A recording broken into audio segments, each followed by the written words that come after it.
آپ تاریخ اٹھا کے یہ جائزہ لے سکتے ہیں کہ اسلام سے پہلے خطۂ ارض پہ کہیں پر بھی انسانیت نام کی چیز نہیں تھی۔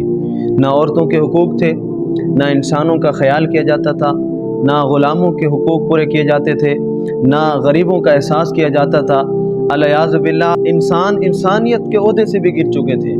لیکن اسلام آیا، اسلام نے آ کر تربیت دی، اللہ کے رسول صلی اللہ علیہ وسلم نے تربیت دی، معاشرے کی تشکیل نو کی، لوگوں کو حقوق بتائے، لوگوں کو بتایا کہ والدین کے حقوق کیا ہیں، غلاموں کے حقوق کیا ہیں، عورتوں کے حقوق کیا ہیں، انسانوں کے حقوق کیا ہیں، جانوروں کے حقوق کیا ہیں۔ تو اللہ کے رسول صلی اللہ علیہ وسلم نے انسان کو جینے کا طریقہ سکھایا۔ اسلام نے آ کر انسان کو زندگی گزارنے کا ڈھنگ سکھایا ہے۔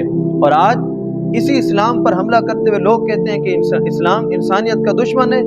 آج اسی دین کو لوگ کہتے ہیں، اسی دین پر انگلی اٹھاتے ہیں کہ اسلام کے اندر جناب فلاں چیز نہیں ہے، فلاں چیز نہیں ہے۔ ایسے لوگوں سے پوچھئے کہ اسلام سے پہلے عورت کے حقوق کہاں تھے؟ عورت کو معاذ اللہ جوتی کے برابر بھی نہیں سمجھا جاتا تھا۔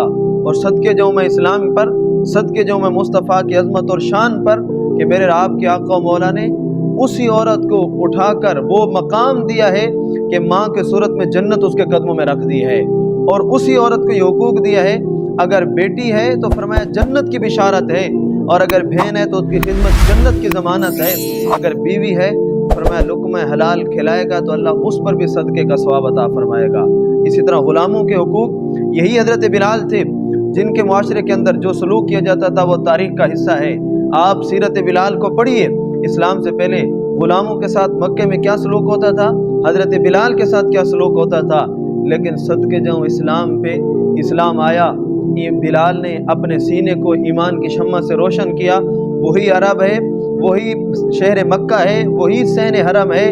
کل تک جو بلال جس کے گلے میں رسے ڈال کے گلیوں میں گھسیٹا جاتا تھا، فتح مکہ کے موقع پر چشم فلک نے یہ نظارہ دیکھا ہے، بلال کعبے کے چھت پہ کھڑے ہو کر اذان دے رہا تھا۔ حضور نے غلاموں کے، انسانوں کے، جانوروں کے، ماں باپ کے، رشتہ داروں کے سارے حقوق بیان کیے ہیں۔ اس لیے انسان کے پاس نجات کا راستہ صرف اسلام ہے، اسلام کے علاوہ کوئی اور راستہ نجات نہیں ہے۔